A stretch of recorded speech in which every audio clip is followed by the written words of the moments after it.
overview of the history and the phenomenal life of poetry throughout the centuries. That starts with people like Homer, and not the cartoon, but the Greek classic who might have been blind. He wrote the Iliad and the Odyssey. Before him was Gilgamesh. But before I get into that, I just wanted to update you on the endorsements of my Psalm Reflection book. I have 3 scholars who wrote a blurb on the back cover, so that's good news. And I also have a preface by a PhD in literature from Michigan, and that's still pending, but I appreciate your support. I work at the book every day, and I'm on Psalm 90, so I'm making progress. Okay, so let's begin. The Gilgamesh epic was Sumerian several centuries ago, and it was written in cuneiform on clay tablets. It tells the story of a man seeking immortality, and it has some parallels with the Noah flood narrative in Genesis 6 through 9, where the world was covered with water. He built a canoe and sought after land. Homer was next with the Iliad about the war in Troy, and that's where we get the famous Trojan horse that went through the gates, and inside the Greeks surprised their enemies by coming out of the horse. And the proverb, beware of gifts from the Greeks, is one of the phrases that comes from that epic poem. After that was Odysseus in the Odyssey, also known by the Latin name Ulysses. Tennyson has to strive and not to yield, a poem called Ulysses. And James Joyce has a novel that follows Odysseus' travels. Indirectly, there's not, the novel doesn't have a one-on-one correspondence. The Latin classic of Virgil is the Aeneid, which is a parallel to the Odyssey, and there's a journey involved in that poem. The funeral pyre is sent out to sea and set on a flame on fire. Next is Ovid and Horace, who wrote riddles. Anglo-Saxon poetry in England, early England, probably before it was the United Kingdom, was Beowulf. And Grendel is a monster who fights the champion, and some of the monks Christianized the story and made him out to be a hero. He goes under sea for an amazing amount of time. He holds his breath for hours, I think.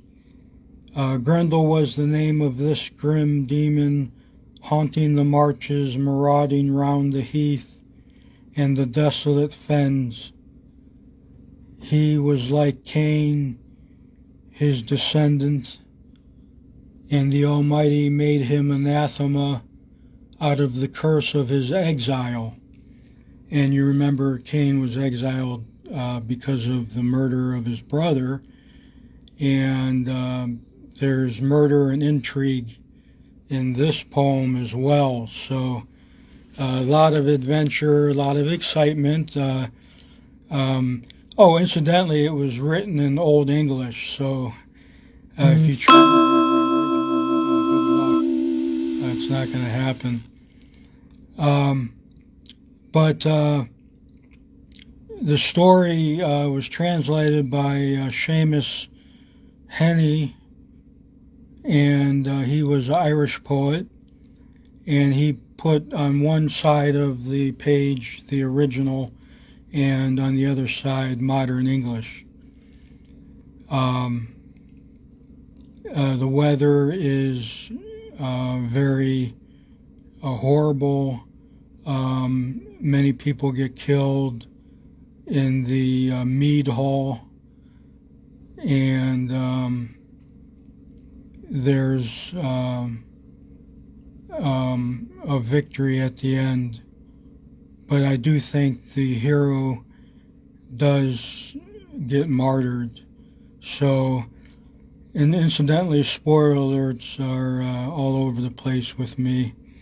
I don't feel that knowing the ending ruins anything, because the experience of reading it is itself a encounter with the literature. So I'm all for getting a notion of something ahead of time. Once in a while, though, I try to read something from scratch. I'm doing that right now with Oliver Twist. I have a devotional copy which is edited by this Christian writer who, after each chapter, gives reflection applying sacred scripture. So it looks like a pretty good read, and I'll let you know how that goes when we get to that time period in Victorian England, which is centuries from now. Dante is next with the Middle Age fantasy, a journey through the Inferno, Purgatorio, and Paradiso. There's 9 rings in his visit to hell, and he goes with Virgil. They run into a leopard and 3 creatures, and he gets courage from Virgil, his hero, and he also is illuminated later on by Beatrice, who in real life he fell in love with when he was a young man. I think he idealized her as the perfect woman, and she carries him into paradise. When he reaches there, he encounters different planets and stars, and says that love is what makes the sun and the stars revolve around their orbits. So it's a beautiful ending, even if the beginning is rather morbid.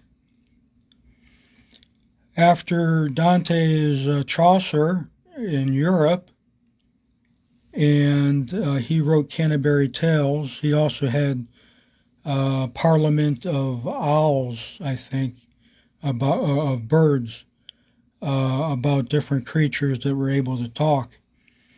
And he was close to nature, not as much as St. Francis, but still honored the natural world with that poem. But he's best known for his incomplete journey to Canterbury. It was a pilgrimage, and there was dozens of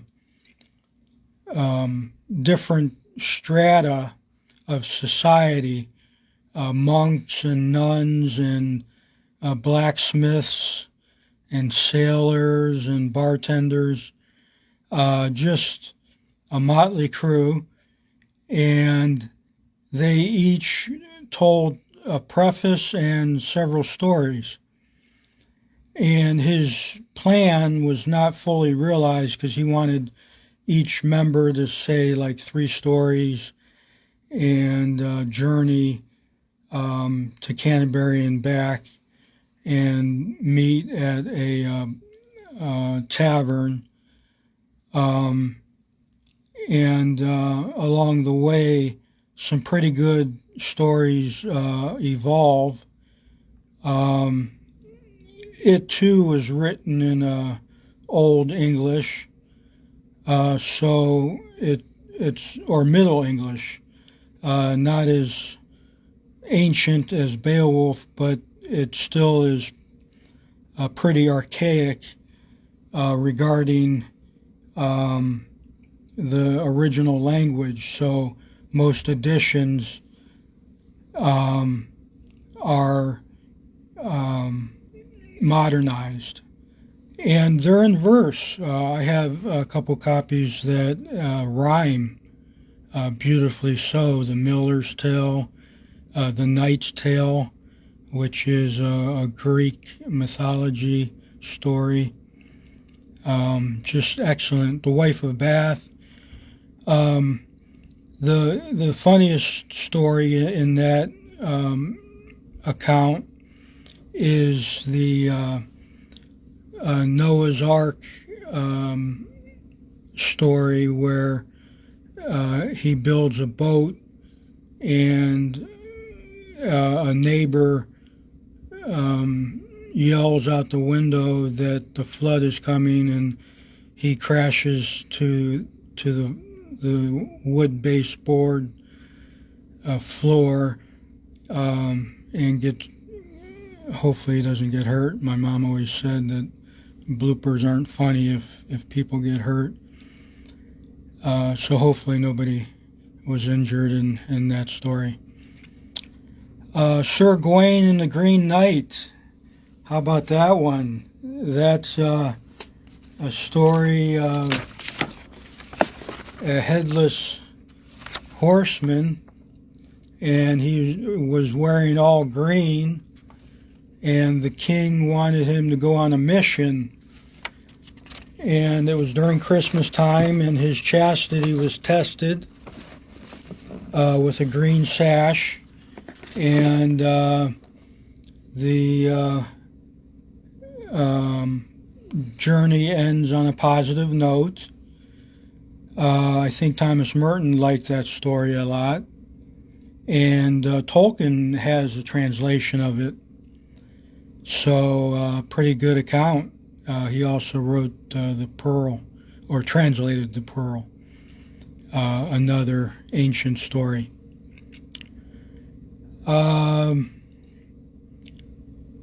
William Langland wrote Piers Plowman. Now, you got to understand, this is an allegory, and I quote it in one of the books I wrote years ago, which never got published. Too many copyright problems.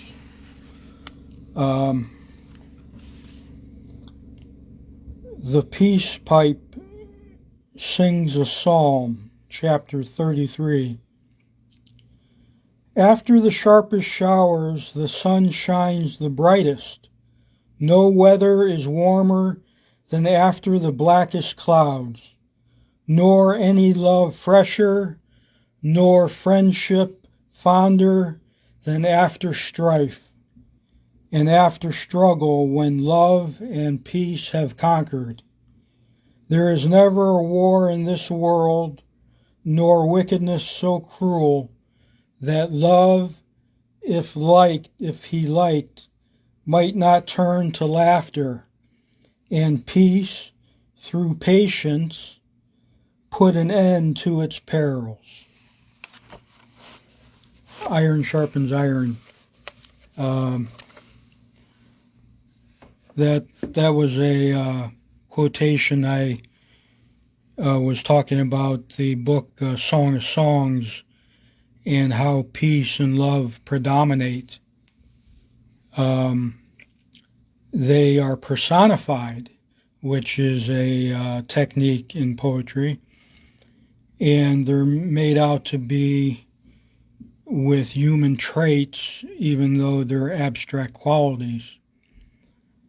Patience with a capital P, peace capitalized, love capitalized, and so on and so forth. Spenser was a Tudor court poet, and he wrote Faerie Queene for Queen Elizabeth.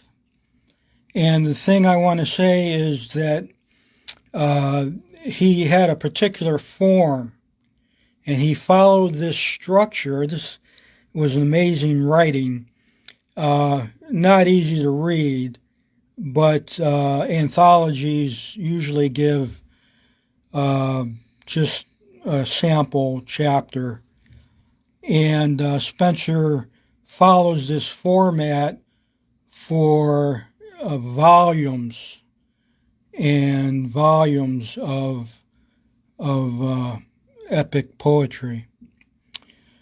Speaking of Queen Elizabeth, it was also for her that Shakespeare wrote, and a lot of the plays, if you remember, were royalty plays, and that was in part because he was writing for monarchs.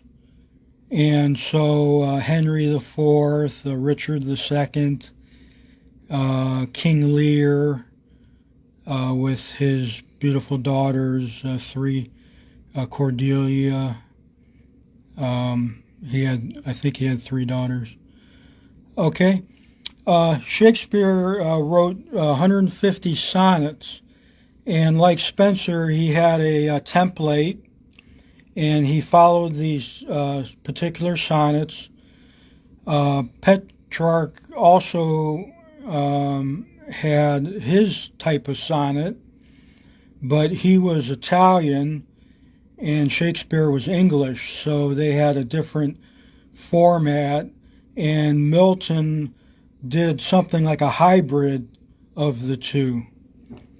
And modern poets even go even farther, and sometimes they don't even rhyme. But if it has 14 lines, it's got to be a sonnet. So I'm telling you what.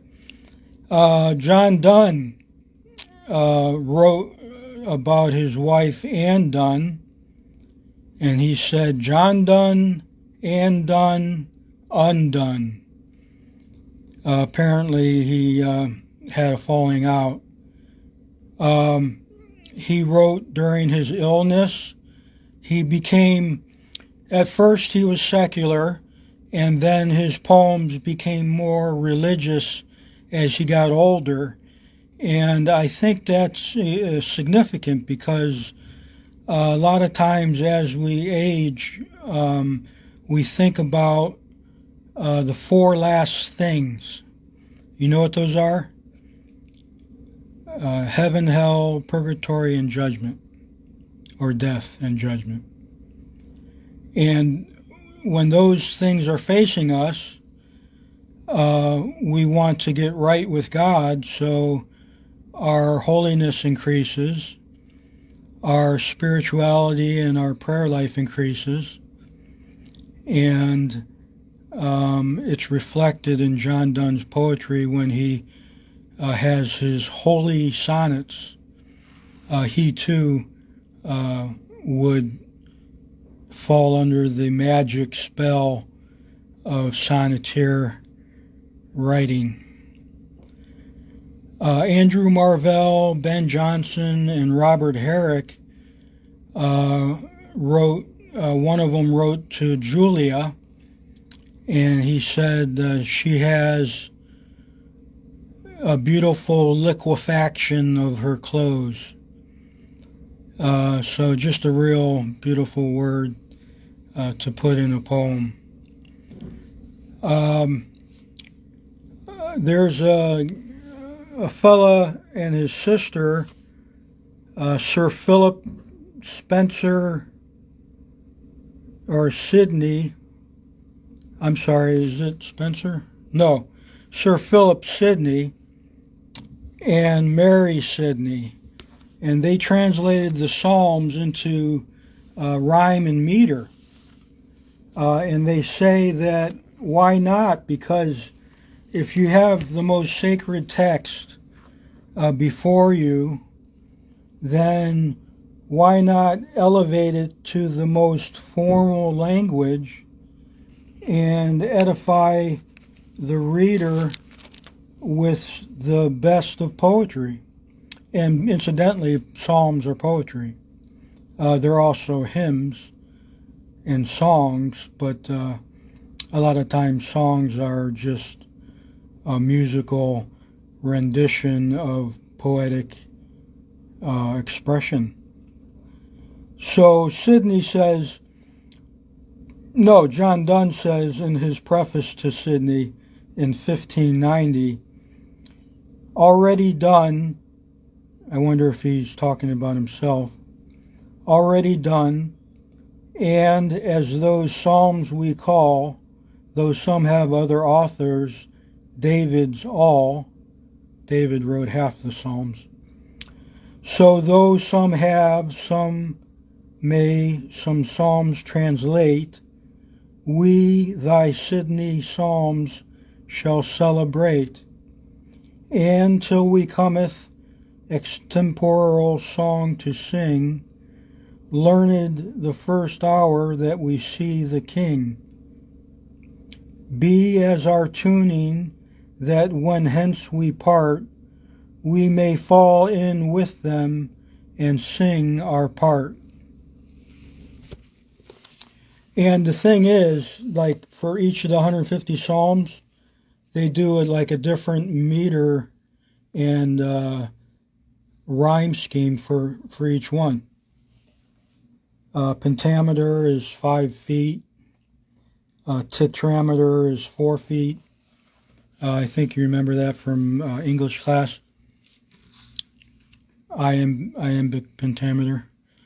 When I was talking about the Odyssey, I forgot to tell you that there's a revised edition, an abridgment, and it's easier to read.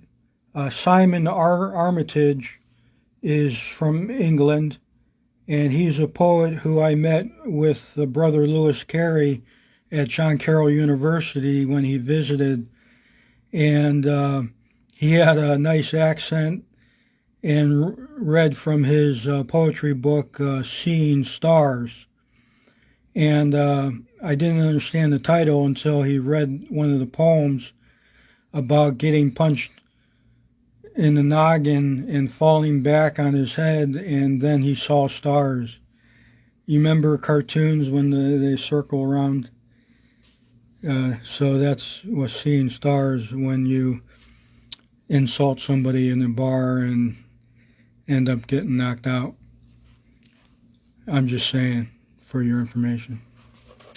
Okay, so Armitage has Odysseus say there's two perils, the Scylla and the Charybdis.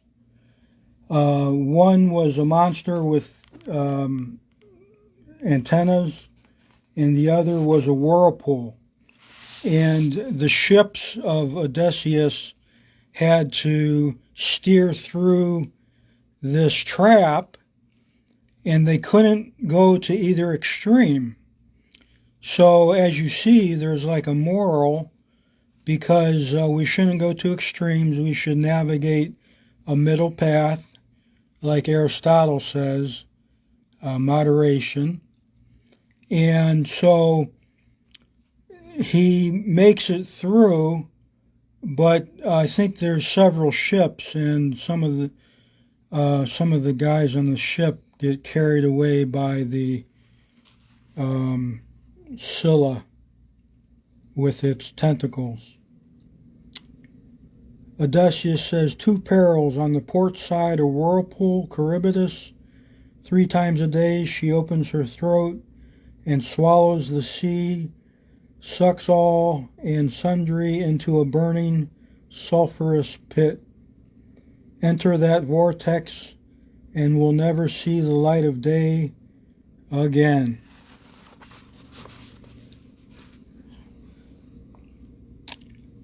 I think we'll save the next series of poems for part 2. I'll have to read up a little bit about it, so it'll take a little while. But your support is always a joy. I said on one of my posts that I'm not sure how you feel about me, but I really do, care for you. Bye.